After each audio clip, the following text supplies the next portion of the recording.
Alhamdulillah wa kafa wassalatu wassalamu ala rasulih al-mustafa wa ala alihi wa ashabihi wa man tabi'al huda. Alhamdulillah, bersyukur kita kehadirat Allah Subhanahu wa taala. Pada malam ini diberi kesehatan dan kesempatan untuk hadir di rumah Allah Subhanahu wa taala ini. Sungguh tidak ada tempat yang paling mulia di atas muka bumi ini selain masjid yang merupakan rumah Allah. Kenapa masjid disebut sebagai rumah Allah? Apakah karena Allah tinggal di situ? Jawabannya tidak. Kalau kita mengatakan Allah tinggal di masjid, kita telah mensyirikkan Allah Subhanahu wa taala atau menyerupakan Allah dengan makhluk. Kenapa masjid disebut Baitullah, rumah Allah? Karena ini tempat yang sangat mulia. Apabila sesuatu disandarkan kepada Allah, maka itu menunjukkan sesuatu yang mulia. Itulah kenapa Ka'bah disebut Baitullah, ya. Salawat dan salam kepada Rasulullah sallallahu alaihi wasallam dengan ucapan Allahumma salli ala sayyidina Muhammad wa ala ali sayyidina Muhammad. Rasulullah bersabda, man shalla alayya wahidatan sallallahu alaihi ashra. Siapa yang bersolawat kepadaku satu kali, maka Allah akan bersolawat kepadanya 10 kali. Sekali kita ucapkan Allahumma salli ala Muhammad wa ala ali Muhammad, Allah bersolawat kepada kita 10 kali. Dan Masya Allah, salawat ini Bapak Ibu sekalian, satu-satunya ibadah yang sebelum Allah perintahkan kita melakukannya, Allah beritahu bahwa Allah dan para malaikat sudah melakukan. Satu-satunya ibadah. Maka dalam Quran Allah Ta'ala sebut, Inna Allaha wa malaikatahu yusalluna ala nabi. Sesungguhnya Allah dan para malaikat bersolawat kepada Nabi. Setelah itu baru Allah perintahkan, Ya ayyuhalladzina amanu sallu alaihi. Wahai orang-orang beriman, bersolawatlah kamu kepada Nabi sallallahu alaihi wasallam. Ketika Allah perintahkan solat, tidak ada Allah sebut begitu. Ada tak kita baca ayat Quran, sesungguhnya Allah dan para malaikat solat, maka solatlah kamu? Tidak ada. Pernah tak kita jumpa saat Allah perintahkan haji, sesungguhnya Allah dan para malaikat telah melaksanakan haji, maka pergilah haji? Tidak ada. Satu-satunya hanya solawat. Maka solawat itu ibadah yang sangat tinggi nilainya di sisi Allah. Setiap hari wajib kita bersolawat. Kalau kita tak bersolawat, solat kita tidak sah, ya. Yang sama-sama kita hormati Bapak pengurus masjid beserta jajarannya, bapak-bapak, ibu-ibu, bapak RT, kaum muslimin dan muslimat yang dirahmati Allah Subhanahu wa taala. Saya akan menyampaikan ceramah lebih kurang 50 sampai 60 menit insyaallah, ya. Bapak Ibu yang dimuliakan Allah Subhanahu wa taala, malam ini kita memperingati tahun baru hijrah 1444 hijrah. Baru lagi rasanya 1443, sudah 1444. Begitulah cepatnya waktu berlalu. Baru lagi rasanya hari Sabtu, ini sudah Sabtu lagi. Baru lagi rasanya Jumat lagi. Inilah salah satu tanda sudah dekat hari kiamat. Taqarubuz zaman. Waktu itu dirasa begitu cepat. Apakah karena jamnya berkurang? Tidak. Tapi kesibukan manusia ini terhadap dunia melebihi daripada yang dulu, sehingga kita tak sadar waktu begitu cepat berlalu. Bapak Ibu yang dimuliakan Allah Subhanahu wa taala, 1444 tahun yang dulu Rasulullah sallallahu alaihi wasallam hijrah dari Makkah ke Madinah. Kenapa Nabi hijrah dari Makkah ke Madinah? Apakah karena keinginan Nabi? Tidak. Hijrah itu bukan keinginan Nabi. Rasulullah itu sangat cinta Makkah. Ya. Rasulullah itu sangat cinta dengan Mekah. Sampai Nabi mengatakan di dalam hadis, seandainya aku tidak diusir dari tempat ini, aku tidak akan meninggalkan negeri ini. Sama halnya dengan kita, tanah kelahiran kan selalu dicintai. Sejauh manapun kita pergi berjalan, kerinduan pasti ada ke tempat kelahiran kita. Maka Rasulullah sallallahu alaihi wasallam hijrah dari Makkah ke Madinah karena Nabi tidak dapat lagi menjalankan syariat Islam di Makkah. Tidak kondusif. Nabi sallallahu alaihi wasallam akan dibunuh. Mereka bermusyawarah untuk membunuh Rasulullah sallallahu alaihi wasallam. Diutuslah pemuda-pemuda terbaik dari setiap kabilah untuk mengepung rumah Nabi dengan tujuan satu, membunuh Rasulullah sallallahu alaihi wasallam. Saat itu Allah perintahkan Nabi sallallahu alaihi wasallam untuk hijrah. Maka hijrah itu makna asalnya al-intiqal ataupun ar-rahil, berpindah min biladil kufr, dari negeri kafir ke negeri orang yang beriman. Lalu pertanyaannya, hari ini apakah kita hijrah seperti Rasulullah dulu hijrah? Rasanya tidak perlu. Kenapa? Kita tinggal di negeri bumi Melayu yang menjunjung tinggi agama Islam, mengamalkan Islam, nyaman, tentram kita mengamalkan Islam. Kita buat kajian tidak ada yang mengganggu, alhamdulillah. Kita azan kencang tidak ada yang mengganggu. Ini satu nikmat yang luar biasa Bapak Ibu sekalian. Kadang-kadang kita tidak sadar bahwa ini nikmat yang sangat mahal. Ketika Ibrahim alaihi salam sampai ke Makkah, apa doa Nabi Ibrahim? Salah satu doa Ibrahim ialah Rabbi ji'al hadza baladan amina warzuq ahlahu minas thamarat. Ya Allah, jadikanlah negeri ini negeri yang aman dan berilah rezeki buah-buahan kepada penduduknya.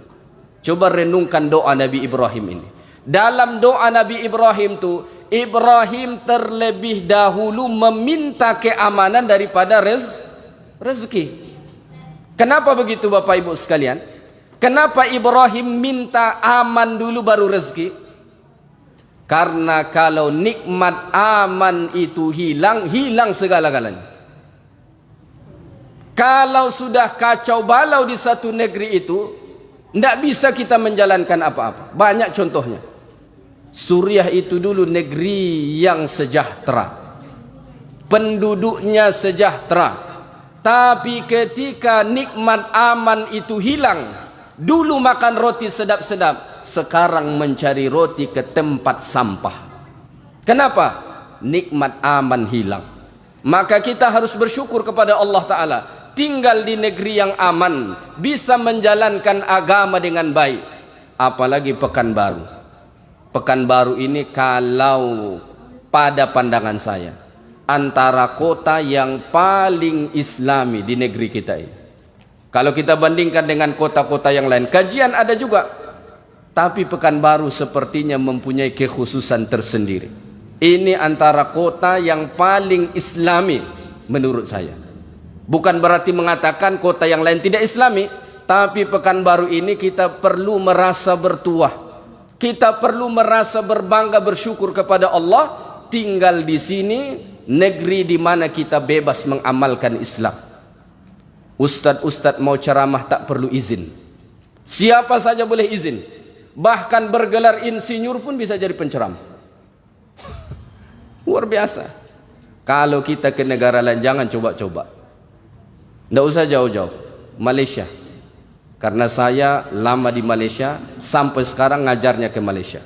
Jadi besok subuh itu, satu kuliah saya ke Malaysia, kuliah subuh, satu di Simpang 3.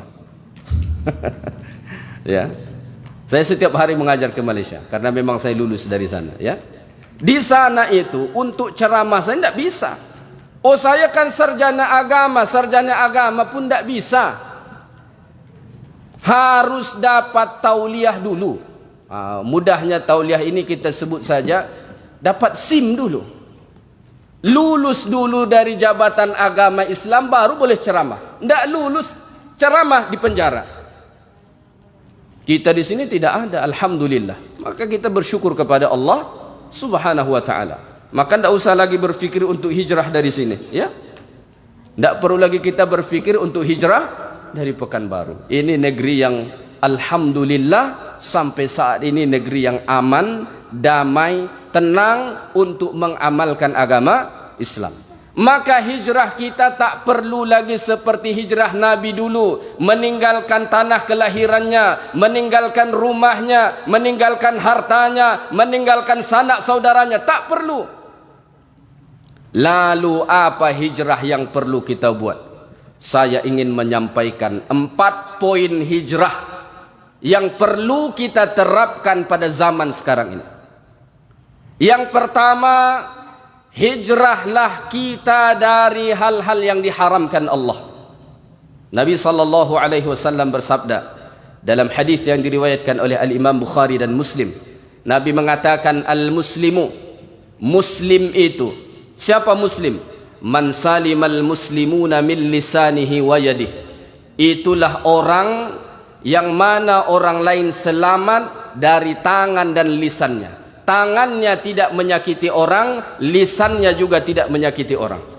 Ada kadang-kadang tangannya tak menyakiti, tapi lidahnya pantang bercakap, pedih hati orang dia buat.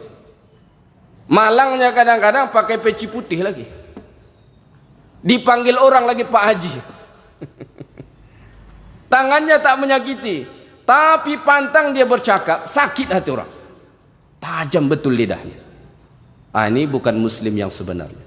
Setelah itu Nabi mengatakan, wal muhajiru, orang yang hijrah, man hajara mimma nahallahu an, orang yang hijrah itu kata Nabi, orang yang meninggalkan hal-hal yang diharamkan Allah Subhanahu wa taala. Ya. Maka mari kita hijrah pertama dengan meninggalkan hal-hal yang diharamkan Allah. Apa yang diharamkan Allah banyak, ya. Dan kita sendiri pasti tahu. Mungkin kita masih terbiasa lagi dengan hal-hal yang diharamkan Allah. Mohon maaf, misalnya ibu-ibu, bukan ibu-ibu yang hadir di sini. Yang hadir di sini salihah insyaallah. Kenapa hadir di masjid? Tinggalkan menggibah. Kadang-kadang pantang ngumpul. Pantang ngumpul cerita pasal orang lain. ولا يغتب بعضكم بعضا أيحب أحدكم أن يأكل لحم أخيه ميتا فكرهتموه. Orang yang menggibah itu ibarat orang yang memakan daging saudaranya. Bu, mau ndak makan daging ibu yang sebelah? Mau ndak kira-kira? Bayangkan dulu daging dia. Mau nggak makannya? Ndak mau kita. Haram. Ghibah itu dosa besar loh. Kalau mungkin ghibah terlalu bahasa Arab bahasanya. Gosip, menggosip. Kadang-kadang parahnya yang digosipi itu dia pun tak kenal. Siapa yang dia gosipi? Artis. Kebanyakan nonton sinetron, satu pro dengan artis yang ini, dia pro dengan artis yang ini. Pantang ketemu menggosip artis. Artisnya aja tidak kenal dengan ibu. Ibu menggosip dengan dia. Yang itu artis yang itu selingkuh dengan artis yang ini. Apa urusan kita? Serah dialah, mau selingkuh, mau jungkir balik, dia mau terjun dia ke laut, biarkan saja. Bukan urusan kita itu. Hijrah dari situ. Haram hukumnya. Kalau ada yang belum melaksanakan salat, hijrah. Bapak Ibu sekalian sudah, alhamdulillah, saya percaya hakul yakin. Tapi bagaimana dengan anak-anak kita yang di rumah? Tanggung jawab kita sebagai orang tua. Allah mengatakan, qu anfusakum wa ahlikum nara. Selamatkan dirimu dan keluargamu dari api neraka. Tanggung jawab ayah nomor 1 bukan hanya memberi makan, minum, pakaian, tempat tinggal, tapi pastikan mereka melaksanakan ajaran Allah Subhanahu wa taala. Cek anak kita, salat enggak 5 waktu sehari semalam? Kalau belum salat, hijrahkan dia. Ada anak gadis kita keluar masih memakai pakaian yang super ketat, hijrahkan dia. Kadang-kadang bukan anak gadis, maknya gadis. Bagaimana maknya gadis ini? Saya setiap minggu bawa istri ke pasar, tapi saya di mobil saja, istri saya pergi. Kadang-kadang dari mobil itu saya ternampak ada ibu-ibu pakai jilbab bagus, cuma bawahannya itu apa namanya bu? Legging namanya. Legging namanya bu. Jilbabnya mantap, tidak salah jilbabnya, bagus sampai ke sini, mantap, hitam pula warnanya. Tapi bawahannya pakai legging, itu yang tak mantap. Saya mau tutup mata takut nabrak, bawa mobil kan, kalau tutup mata nabrak tembok nanti kan bahaya. Buka aja lah. Itu saya bisa cerita. Ada pakaian-pakaian yang seperti itu boleh tidak dipakai bu? Boleh di rumah. Kalau depan suami pakailah, tidak jadi masalah. Yang tak boleh tu ibu bawa ke depan rumah, apalagi sampai ke pasar. Hijrah, tinggalkan itu. Tadi untuk ibu-ibu, sekarang untuk bapak-bapak. Bapak-bapak kita yang bekerja, macam-macam kerja kita. Ada yang berjualan, ada yang kantoran, ada yang sebagai buruh, macam-macam jenis pekerjaan kita. Tinggalkan hal-hal yang haram dalam pekerjaan kita. Jangan menipu. Menipu banyak bentuknya. Bisa menyolong, bisa mengambil hak orang, bisa potong atas, bisa tidak mengerjakan tapi minta upah. Banyak bentuknya. Nabi mengatakan, siapa yang menipu falaisa minni, bukan umatku. Suatu hari Nabi berjalan di pasar, Nabi melihat ada tumpukan gandum di situ. Lalu Rasulullah masukkan tangannya, di atas kering, di bawah rupanya basah. Nabi cabut, lalu Nabi mengatakan, apa ini wahai penjual?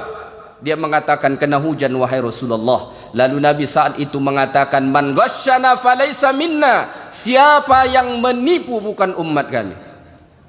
Jauhkan. Kadang-kadang yang menipu ini tak banyak pun yang ditipu tuh. Ini saya baru pengalaman juga nih. Beli pisang. Pisang ini ada 3 jenisnya. Ada pisangnya yang agak besar-besar, ada yang tengah, ada yang kecil. Ya, pisang tuh kan begitu. Kalau yang atas tuh sisirnya biasanya lebih gede, makin ke bawah makin kecil. Harganya beda. Istri saya mau beli, dia mau beli yang paling besar tuh. Berapa harganya? Katanya 15.000. Oke. Saat ngambil uangnya dia tidak lihat pisang tuh. Penjual tuh ambil yang kecil tuh, masukkan ke dalam plastik. Kita pun tak tengok sampai ke rumah baru kita tahu, kenapa ini yang dikasih? Kita tidak terlalu masalah. Cuma sebahagian orang menghalalkan hal seperti itu. Nampaknya sepele. Kalaupun dia dapat uang berapa, paling 2.000 perak, itu aja dia dapat, tak banyak. Tapi dosanya na'udzubillahi min dzalik. Apa kata Allah dalam Quran? Wailul lil mutaffifin alladzina idza iktalu 'alan nasi yastawfun wa idza kaluhum aw wazanuhum yukhsirun. Ala yadhunnu ulaika annahum mab'uthun liyaumin 'adzim yauma yaqumun nasu lirabbil alamin. Celaka al-mutaffifin. Siapa mutaffifin itu? Orang yang melakukan perbuatan tatfif. Tatfif itu kata para ulama tafsir, mengurangkan sedikit saja dalam timbangan atau takaran. Kalau kita pergi ke situ, kita bilang, Pak mau beli 1 kilo, mau beli 1 kilo, ditimbang di timbangan dia itu 1 kilo, kita lihat. Saat kita bawa ke rumah, kita timbang dengan timbangan yang normal, kurang sedikit, tidak banyak kurangnya. Tatfif itu bukan banyak, sedikit. Dengan perbuatan itu pun kata Allah, wail. Wail itu apa artinya? Ada beberapa tafsiran. Salah satu tafsiran para ulama, wail itu bermakna wadin fi jahannam, satu lembah di dalam api neraka jahannam Allah Subhanahu wa taala. Wal iyadzu billah. Kalaupun dia tadi untung, paling untung 1000 perak. Ruginya lebih besar. Makanya menipu orang tidak ada untungnya. Tidak ada untungnya. Dapat 1000-2000 perak, balasannya bandingannya neraka, mana untung? Tidak ada untung, tak ada untungnya. Maka tinggalkan hal-hal yang diharamkan Allah. Apalagi yang diharamkan Allah sangat banyak, pasti tak sempat menyebutkannya satu persatu. Tapi salah satu lagi yang ingin saya sebutkan, terutama kepada kita yang laki-laki. Zaman ini Bapak Ibu sekalian, zaman yang paling mencabar, zaman yang paling menantang. Kenapa? Ini salah satu sebabnya. Kadang-kadang kita tak sengaja tiba-tiba keluar video orang bergoyang-goyang. Ya. Kalau perempuan tak tahulah dia suka atau tidak. Kalau perempuan biasanya saya lihat istri saya, dia lebih suka buat membuka Shopee. Kalau laki-laki, kadang-kadang itu yang dilihat. Memang mengajak ke situ, syahwat kita menginginkan tu, tidak bisa dibohongi. Karena Nabi mengatakan, tahu tidak Bapak Ibu, fitnah paling besar bagi laki-laki apa? Nabi Rasulullah sallallahu alaihi wasallam mengatakan, tidak ada fitnah yang paling besar kepada laki-laki setelah aku melainkan perempuan. Perempuan itu fitnah yang paling besar. Maka banyak laki-laki digoda dengan uang, lulus dia. Tapi jangan goda dengan perempuan, terkapar dia. Tapi walaupun begitu, kita wajib hijrah dari situ. Dan masih banyak lagi hal-hal yang diharamkan Allah Ta'ala yang lainnya. Maka yang pertama, mari kita hijrah dari hal-hal yang diharamkan Allah Subhanahu wa Ta'ala. Ini yang pertama. Yang kedua, hijrahlah kita dari hal-hal yang dapat mengurangkan nilai ketaatan. Mungkin kita sudah tidak melakukan hal yang haram. Salat alhamdulillah sudah. Puasa alhamdulillah sudah. Zakat alhamdulillah sudah. Tapi dalam kita melakukan ibadah ini, apakah sudah sempurna? Kira-kira sudah sempurna belum ibadah kita Bapak Ibu sekalian? Belum. Banyak kekurangan. Ya? Banyak kekurangan. Itulah sebabnya kenapa setelah kita solat disuruh istighfar. Pernah tidak terfikir, habis solat kok disuruh istighfar? Kalau kita setelah selesai bermaksiat, kita istighfar, logis. Ini baru solat. Assalamualaikum warahmatullah. Assalamualaikum warahmatullah. Syariat Nabi istighfar 3 kali. Astaghfirullah, astaghfirullah, astaghfirullah. Kenapa istighfar? Padahal kita baru salat. Alasannya kata para ulama, karena saat kita salat tadi banyak kekurangan yang kita lakukan. Begitu juga orang yang melaksanakan ibadah haji. Setelah orang selesai melaksanakan ibadah haji, dianjurkan banyak istighfar. Thumma afidu min haitsu afadhan nas wastaghfirullah. Istighfar. Kenapa? Karena saat melaksanakan ibadah haji tadi pun banyak kekurangan.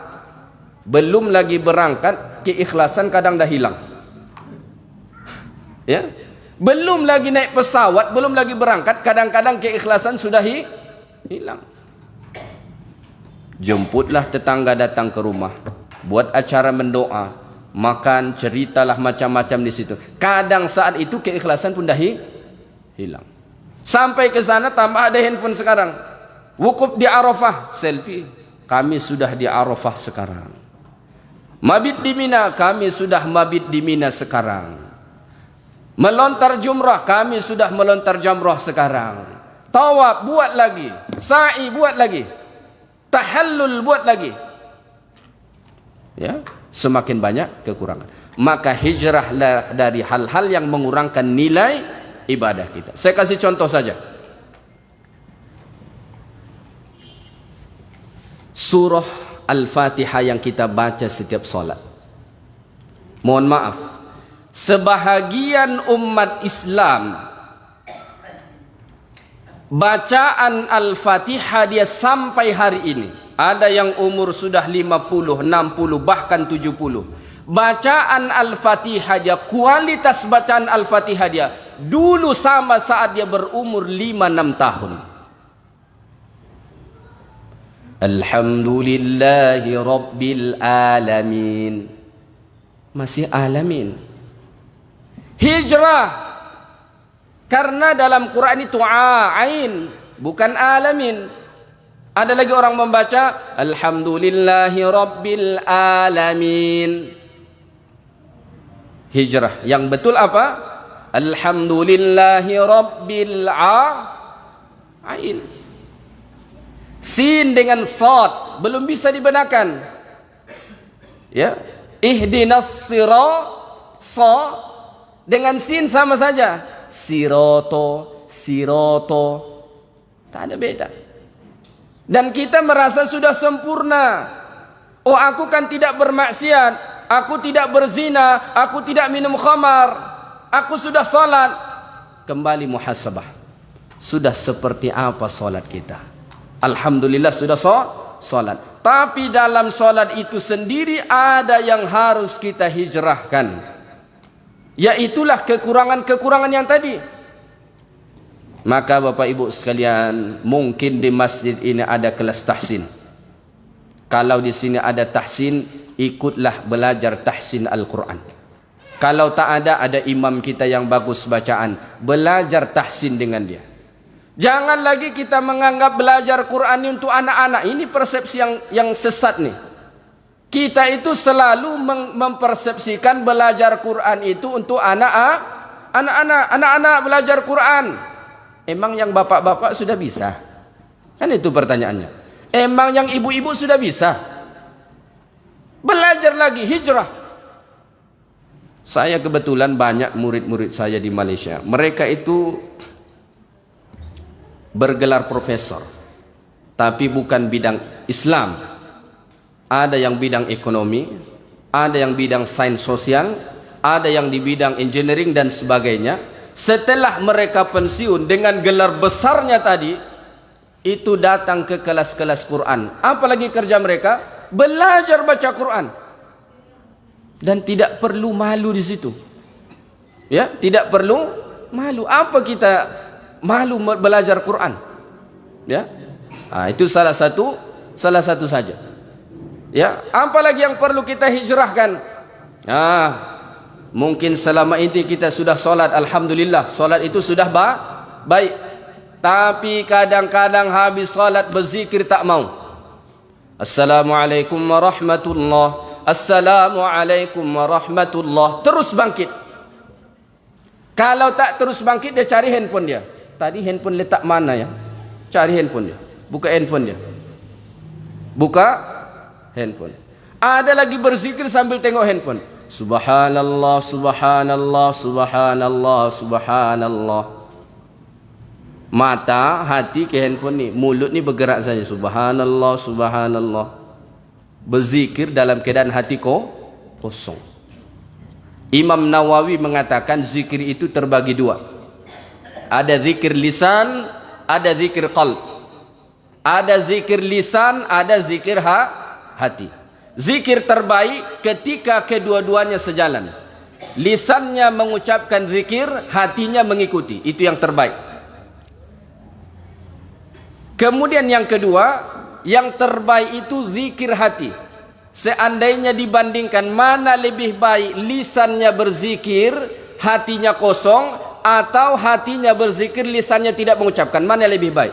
Kata Imam Nawawi, lebih baik hatinya berzikir walaupun lisannya tidak mengucapkan apa-apa. Yang terjadi kadang-kadang berzikir iya, tapi hatinya ke handphone, hatinya ke WhatsApp, hatinya ke Facebook, hatinya ke Instagram, hatinya ke YouTube. Wal'iyadhu billah. Maka ini perlu kita hijrahkan. Ya. Apalagi yang perlu kita hijrahkan untuk menyempurnakan ibadah-ibadah kita? Mungkin selama ini kita masih belum solat duha. Atau mungkin kita sudah solat duha, tapi kadang-kadang solat, kadang-kadang tidak. Maka melalui momentum ini perlu kita istiqamahkan, hijrahlah untuk sungguh-sungguh mengerjakan solat duha. Ya, solat duha ini Bapak Ibu sekalian luar biasa. Nabi SAW mengatakan dalam hadis, ya, setiap pagi kita itu perlu bersedekah untuk seluruh persendian yang ada di tubuh badan kita. Berapa persendian yang ada di badan kita? Ada 360 persendian. Setiap pagi itu kita perlu bersedekah untuk 360 persendian tadi. Maka Nabi mengatakan subhanallah itu sedekah, alhamdulillah sedekah, takbir sedekah, la ilaha illallah sedekah. Tapi di ujung hadis itu Nabi mengatakan cukuplah dengan 2 rakaat duha untuk sedekah ke seluruh persendian tubuh. Maka jangan tinggalkan solat duha. Kalau belum, hijrahlah untuk solat duha setidaknya 2 rakaat. Setidaknya 2 rakaat. Tak lama 2 rakaat itu. Tak lama. Katakanlah 5 menit. Insya Allah selesai. Kapan solat duha yang paling bagus Bapak Ibu sekalian? Solat duha yang paling bagus itu kata Nabi ketika matahari sudah panas. Jadi bukan awal di pagi itu. Setelah syuruk, setelah isyraq, itu kita sudah boleh solat duha. Tapi yang terbaik untuk solat duha kata Nabi itu setelah matahari panas. Kapan kira-kira? Sekitar jam 10, jam 11. Itu kan sudah panas. Waktu itulah yang paling bagus mengerjakan solat duha. Apalagi yang perlu kita hijrahkan? Salat tahajud. Ya, saya percaya kita pasti sudah salat tahajud. Cuma kadang-kadang ada salat, ada tidak. Kita perlu hijrah untuk lebih menyempurnakan salat tahajud kita. Rasulullah SAW mengatakan, qiyamul laili da'abus salihin. Salat malam itu, tahajud itu tradisi orang soleh sejak zaman dulu kala. Jadi kalau kita melihat sejarah orang salih sejak zaman dulu kala, itu mereka punya satu ciri khas, setiap malam bangun untuk mengerjakan salat. Maka dalam Quran Allah menggambarkan orang-orang beriman itu pada waktu malam mereka bangun untuk melaksanakan salat. Tatajafa junubuhum 'anil madaji' yad'una rabbahum khaufan wa tama'a wa mimma razaqnahum yunfiqun. Tatajafa junubuhum 'anil madaji'. Pada saat malam lambung mereka ini jauh dari tempat tidur, tidak dihabiskan di tempat tidur. Dalam surah Al-Furqan Allah mengatakan, walladzina yabituna li rabbihim sujjadan wa qiyama. Mereka menghabiskan malam itu untuk Tuhan mereka. Itu orang saleh dengan cara sujud dan ruku. Ada sebahagian orang dia habiskan malam itu dengan nongkrong, dia habiskan malam itu dengan kopi, dia habiskan malam itu dengan menonton bola. Orang-orang saleh yabituna li rabbihim, dia menghabiskan malam itu untuk Tuhan dia, Allah Subhanahu wa ta'ala. Rasulullah SAW kan disebut dalam hadis Aisyah, salat malam hatta tatafattara qadamah, sampai bengkak kaki Nabi. Pernah tidak berfikir dalam hati kita Bapak Ibu sekalian, kenapa bengkak kaki Nabi solat malam? Kita kan solat tahajud, pernah tidak pengalaman bengkak kaki kita? Tidak pernah kan? Kecuali siangnya kaki kita kesandung, solat malam bengkak, karena bengkaknya di waktu malam. Tapi kalau karena solat itu tidak pernah bengkak kaki kita, saya percaya itu. Kenapa begitu? Karena solat malam kita agak beda dengan Nabi. Nabi solat malam itu bagaimana? Sahabat Hudzaifah ibnul Yaman cerita, suatu malam dia solat malam dengan Rasulullah sallallahu alaihi wasallam. Ini salah satu dalil boleh solat tahajud berjamaah. Ya, jadi solat tahajud berjamaah itu dibolehkan. Kalau di Malaysia saya lihat mereka punya kebiasaan 10 akhir Ramadan itu selalu dibuat solat tahajud berjamaah. Saya kalau dijemput untuk mengimami, kadang-kadang jam 3 tu harus sudah pergi, karena tempatnya kadang-kadang agak jauh masjidnya ya. Boleh. Hudzaifah ibn Yaman cerita, suatu malam dia solat di belakang Rasulullah SAW. Nabi pun membaca Al-Fatihah. Setelah Nabi membaca ghairil maghdubi alaihim waladdallin amin, setelah itu apa Nabi baca? Nabi baca Al-Baqarah. Alif lam mim dzalikal kitabu la raiba fihi hudan lil muttaqin. Dalam hati Hudzaifah ibn Yaman, nanti 100 ayat ruku Nabi ini. Husnuzon betul Hudzaifah ibn Yaman. Kalau kita imam mulai alif lam mim, dalam hati kita apa? 5 ayat ruku imam ni. Kalau ndak ruku, batuk kita di belakang. Pertama yang di sini, berjangkit seterusnya. Sampai 100 ayat Nabi tak ruku. Dalam hati Hudzaifah ibn Yaman, oh berarti Nabi nanti ruku setelah habis Al-Baqarah. Husnuzon betul.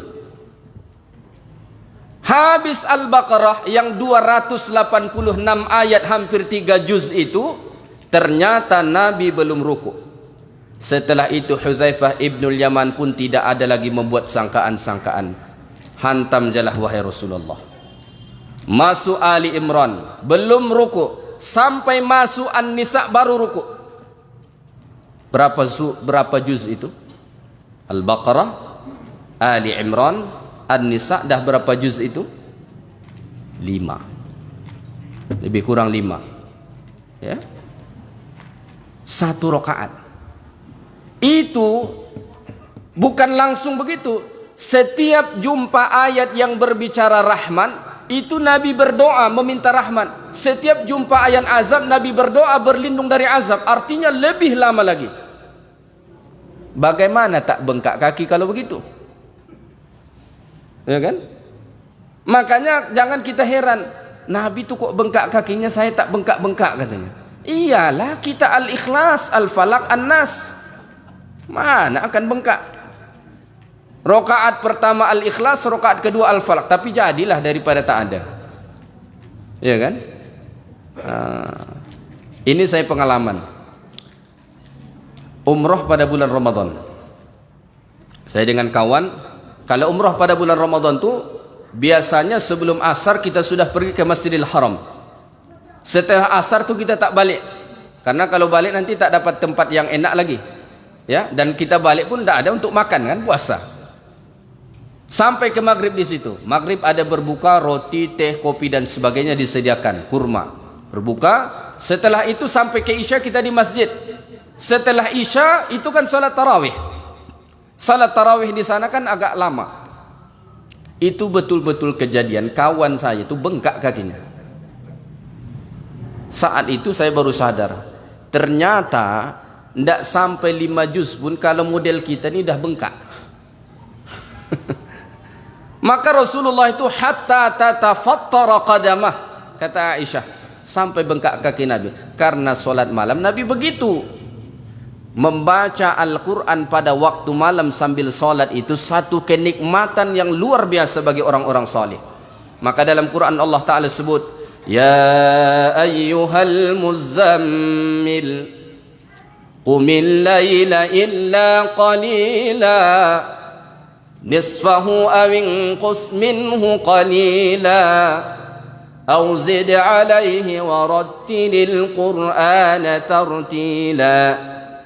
Wahai orang yang berselimut, Qumil layl, bangunlah kamu waktu malam, tanggalkan selimutmu. Qumil layl, kalau kamu sanggup setengah malam, buat setengah malam. Kalau sanggup lebih, buat lebih. Kalau kurang boleh, tidak ada masalah. Warattilil Qur'ana tartila. Saat kamu salat, bacalah Quran itu dengan tartil. Karena itu lebih menyentuh kepada hatimu.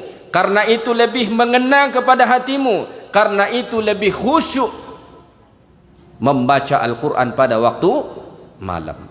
Maka ini hijrah yang kedua. Mungkin kita sudah tidak berbuat dosa yang rutin lagi, kita sudah melakukan ketaatan kepada Allah, tapi dalam melakukan ketaatan ini kita masih banyak kekurangan di sana sini. Hijrahlah kita mengarah kepada ketaatan yang lebih sempurna. Ini yang kedua. Udah berapa lama nih? Nanti lebih pula. Oke, sekitar 15 menit lagi lah ya. Hijrah yang ketiga. Hijrahlah dari hal-hal yang syubhat. Apa itu syubhat? Nabi mengatakan, innal halala bayyin. Yang halal itu jelas. Wa innal harama bayyin. Yang haram itu juga jelas. Halal haram itu jelas dan terang. Wa bainahuma umurun mushtabihat. Di antara halal dan haram ini ada hal-hal yang syubhat, tidak jelas kehalalannya dan tidak jelas keharamannya. Nabi perintahkan kita tinggalkan itu, hijrah dari situ. Maka Hasan Al-Basri rahimahullah mengatakan, tidak dikatakan seseorang itu betul-betul bertakwa kepada Allah hatta taraku katsiran minal halal mukhafatal haram. Tidak dikatakan seseorang itu benar-benar bertakwa kepada Allah sehingga ia banyak meninggalkan hal-hal yang halal karena dia takut jatuh kepada yang haram. Jadi walaupun sesuatu itu halal menurut kita, kalau berpotensi membuat kita melakukan hal yang haram, mesti tinggalkan. Ibrahim bin Adham pernah suatu ketika berada di dekat sumur Zamzam. Orang minum air Zamzam, dia tak minum air Zamzam. Lalu ditanya, wahai Ibrahim bin Adham, kenapa engkau tidak minum air Zamzam nih? Apa jawaban Ibrahim bin Adham? Lau kana li dalwun lasyarabtu. Seandainya aku punya gayung sendiri, aku akan minum air Zamzam. Ibrahim bin Adham tidak mau menggunakan gayung yang di situ, walaupun orang lain menggunakannya. Kenapa? Dia takut gayung itu tidak diizinkan untuk dia. Kalau tak diizinkan, dia menggunakan hak orang lain jatuh kepada yang haram. Nabi mengumpamakan ini karra'i yar'a haulal hima, seperti seorang penggembala yang menggembala di kawasan tanah yang dilarang. Dulu raja-raja punya satu kawasan, tak boleh orang masuk ke situ. Menggembala di situ dilarang. Yang dilarang menggembala itu di dalam situ, tak boleh. Tapi menggembala di dekat tanah yang dilarang ini pun tidak sebaiknya ditinggalkan. Kenapa? Karena takut kita lalai, kambing kita pergi ke situ makan. Karena terlalu dekat. Maka ada hal-hal yang terlihat halal, boleh. Tapi kalau kita dekat-dekat, bisa jadi kita melakukan hal yang haram. Itu pun hijrah, tinggalkan. Kan banyak orang bilang, berkawan itu kan boleh dengan siapa aja. Iya, boleh. Tapi hati-hati. Kalau kita berkawan dengan orang yang berpotensi dia menarik kita ke dosa, tinggalkan. Hukum asalnya boleh tak bermuamalat dengan dia, boleh. Boleh tak berkawan dengan dia, boleh. Tapi kalau berpotensi dia tarik kita kepada maksiat, tinggalkan. Itu pilihan terbaik, hijrah dari dia. Kalau kita tidak bisa menghijrahkan dia, hijrah kita daripada dia. Berkawan 1 minggu, langsung ngajak ke karaoke. Baru seminggu kenal, jumpa di kedai kopi, WhatsApp-WhatsAppan seminggu. Minggu kedua ajakannya langsung kemana? Karaoke. Kedai kopi tidak apa-apa, tapi setelah itu ke karaoke. Karaoke-nya plus pula. Sudah, hijrah, tinggalkan. Ya. Kawan-kawan yang tidak berhenti menggosip, bu, tinggalkan. Tapi dakwah dulu mereka, kalau bisa ajak mereka hijrah. Bu, gosip itu tidak baik. Tetap aja dia tidak mau, kita yang hijrah dari mereka. Ya. Kenapa? Karena berpotensi membawa kita kepada hal yang haram. Ada kisah menarik Abu Bakar As-Siddiq radhiyallahu taala anhu. Abu Bakar ini punya hamba sahaya. Rupanya hamba sahaya Abu Bakar ini dulunya dukun. Zaman jahiliyah dulu hamba sahaya Abu Bakar ini dukun. Dukun hebat dia dulu zaman jahiliyah. Sampai suatu hari setelah sekian lama berlalu, dia sudah menjadi hamba sahaya Abu Bakar, jumpa dengan mantan pasien. Kalau mungkin kita umpamakan 30 tahun yang dulu saat dia jadi dukun dia punya pasien, 30 tahun kemudian ketemu pasien, kan sama mbah dukun tetap hormat. Dibelikanlah makanan. Makanan ini dibawa hamba sahaya Abu Bakar ke dalam rumah. Abu Bakar pun makan. Setelah Abu Bakar makan, hamba sahaya ini tanya, "Wahai tuan, tahu tidak makanan itu dari siapa?" Abu Bakar mengatakan, "Saya tak tahu." Lalu dia cerita, "Makanan ini dikasih oleh mantan pasienku dulu. Dulu kan aku profesinya dukun.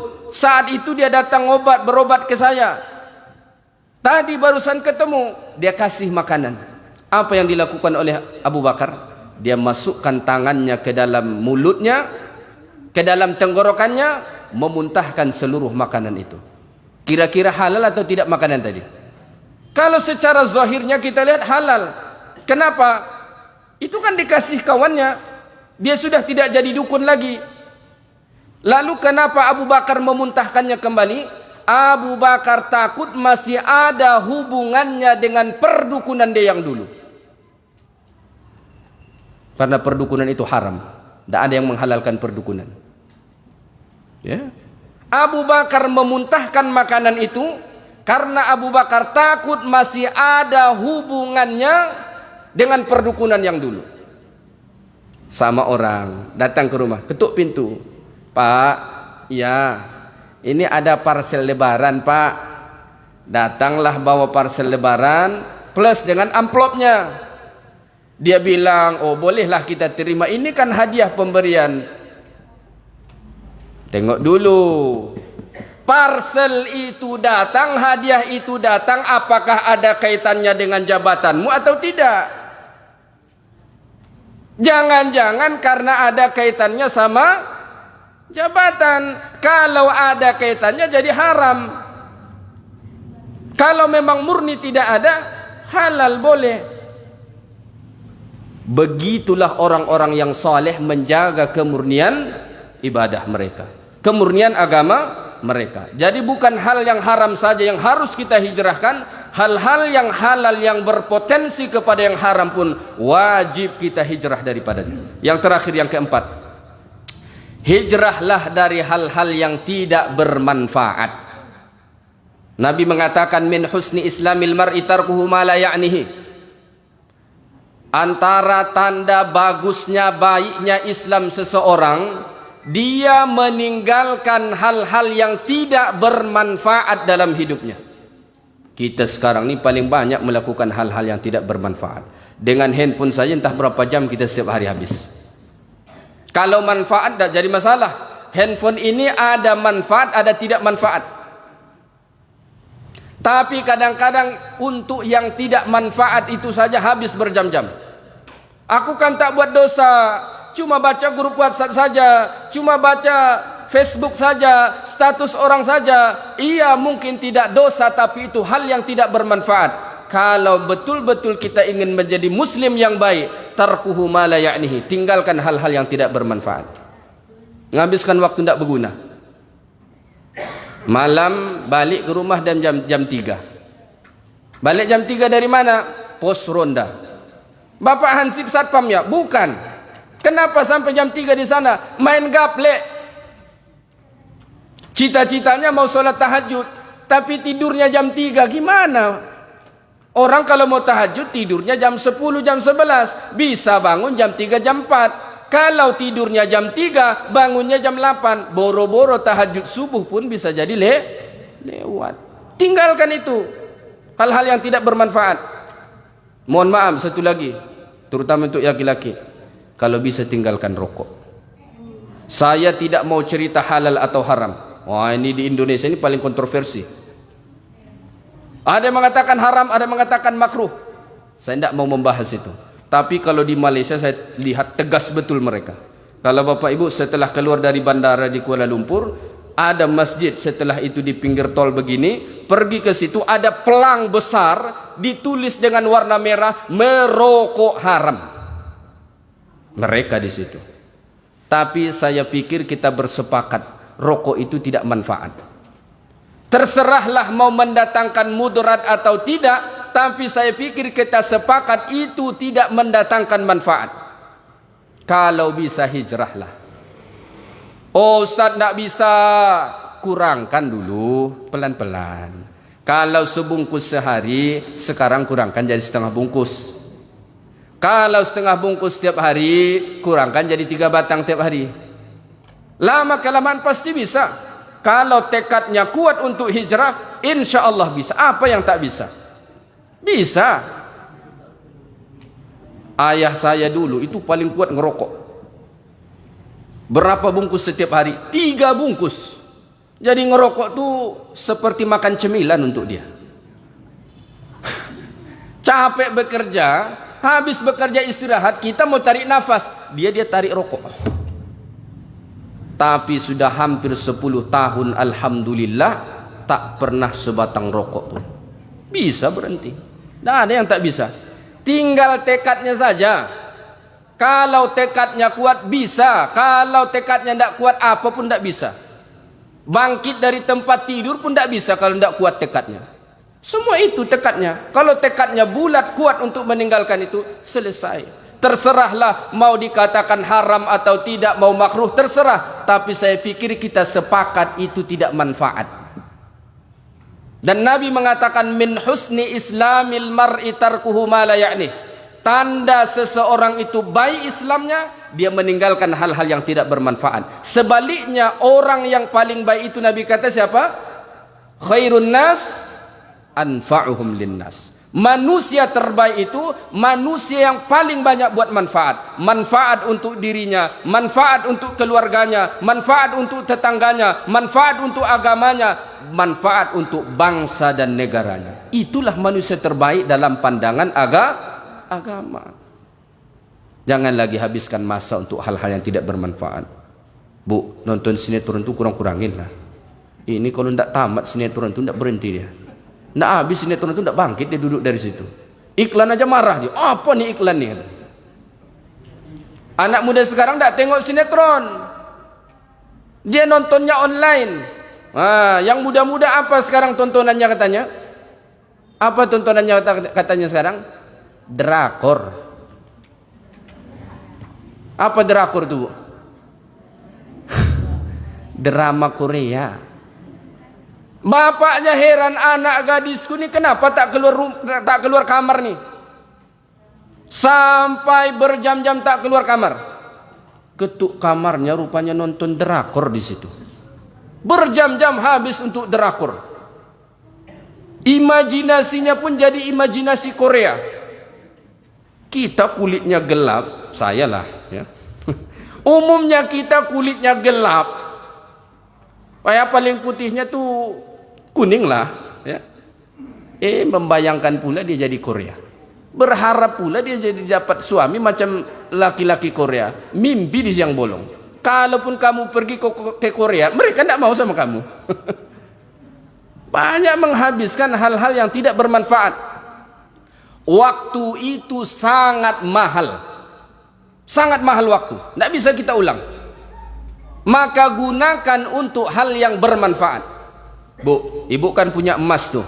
Mau ndak kira-kira ibu bawa emas itu ditukar dengan pisang goreng? Mau ndak kira-kira? Mana mau? Ambil gelang untuk pisang goreng, siapa yang mau? Ndak ada yang mau. Kenapa? Emas ini terlalu mahal untuk pisang goreng. Ndak sebanding. Analogi yang sama kita gunakan untuk waktu. Waktu itu paling mahal. Tapi kita habiskan untuk rebahan. Kita habiskan untuk menonton saja. Kita habiskan untuk berborak saja. Untuk hal-hal yang tidak bermanfaat. Seandainya manfaat tidak jadi masalah. Tapi malangnya rata-rata tak manfaat. Tidak manfaat. Maka hijrahlah daripada situ. Tinggalkan itu. untuk kesempurnaan Islam kita. Waktu ini kan semakin berkurang. Sekarang sudah 1444. Baru lagi rasanya 1443. Artinya jatah hidup kita pun semakin berkurang. Kalau kita sia-siakan masa ini, makin berkurang. Jangan lagi berpikir nantilah kalau saya sudah tua. Emangnya semakin tua makin hebat ibadah? Tidak. Orang makin tua itu tidak makin hebat ibadah. Ya, mau beribadah setelah tua ada. Tapi kalau hebatnya lebih hebat semasa muda, sehat, kuat beribadah. Kenapa? Karena kalau sudah tua, berdiri pun sudah tak kuat. Ada engselnya yang sudah harus diganti. Ada yang masalah di lutut, ada yang masalah di pinggang, ada yang masalah dengan darah tinggi. Pantang dia bangkit dari sujud itu bergoyang dia tengok dunia ini. Jangan lagi membayangkan nantilah. Allah Ta'ala sebut dalam surah Yasin, wa man nu'ammirhu nunakkishu fil khalq. Orang yang dipanjangkan umurnya itu kami akan kembalikan seperti awal mula penciptaannya. Bagaimana awal mula kita dicipta? Lemah. Maka semakin tua bukan semakin kuat, semakin lemah. Dulu mata terang, sekarang dulu rambut hitam, sekarang enggak, tetap hitam. Pergi dia ke salon, dia minta cat rambut. Enggak rela dia melihat rambut dia putih.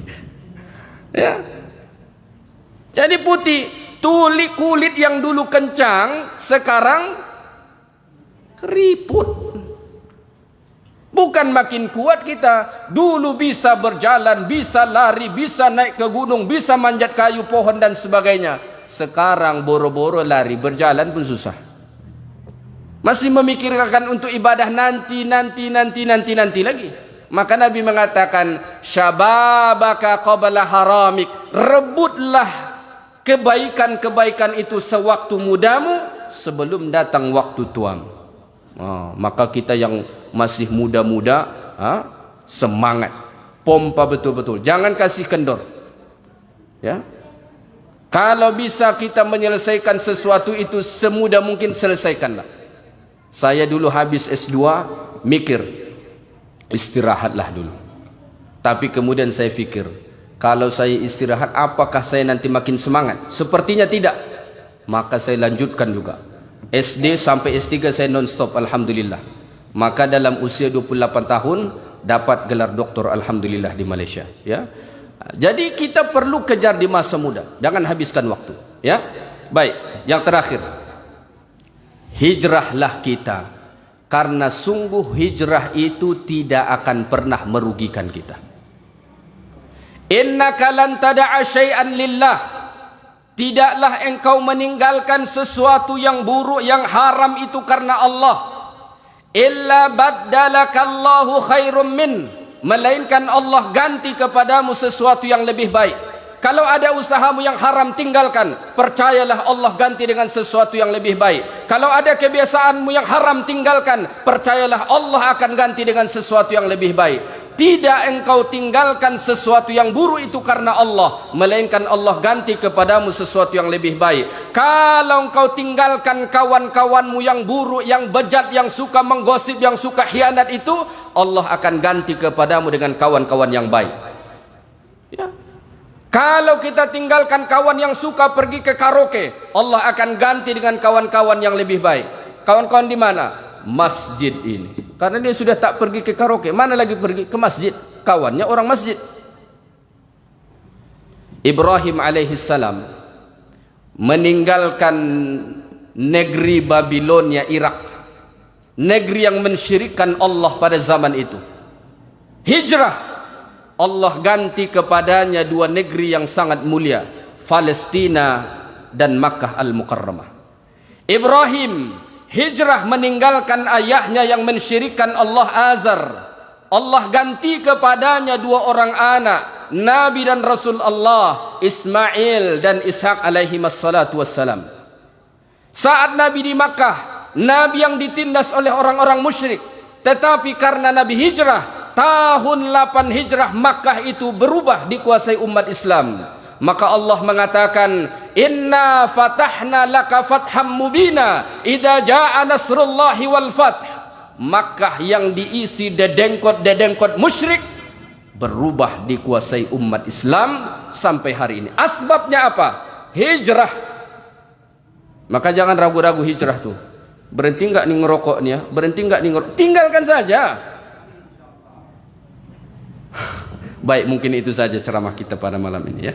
Mudah-mudahan bermanfaat. Subhanakallahumma bihamdik, asyhadu an la ilaha illa anta, astaghfiruka wa atubu ilaik. Oh ya, baik. Kita baca doa. Bismillahirrahmanirrahim. Alhamdulillahi rabbil alamin, wassalatu wassalamu ala asyrafil mursalin wa ala alihi wa sahbihi ajma'in. La ilaha illa anta subhanaka inna kunna minadh dhalimin. اللهم آت نفوسنا تقواها وزكها أنت خير من زكاها أنت وليها ومولاها يا رب العالمين. ربنا آتنا من لدنك رحمة وهيئ لنا من أمرنا رشدا. ربنا آتنا في الدنيا حسنة وفي الآخرة حسنة وقنا عذاب النار.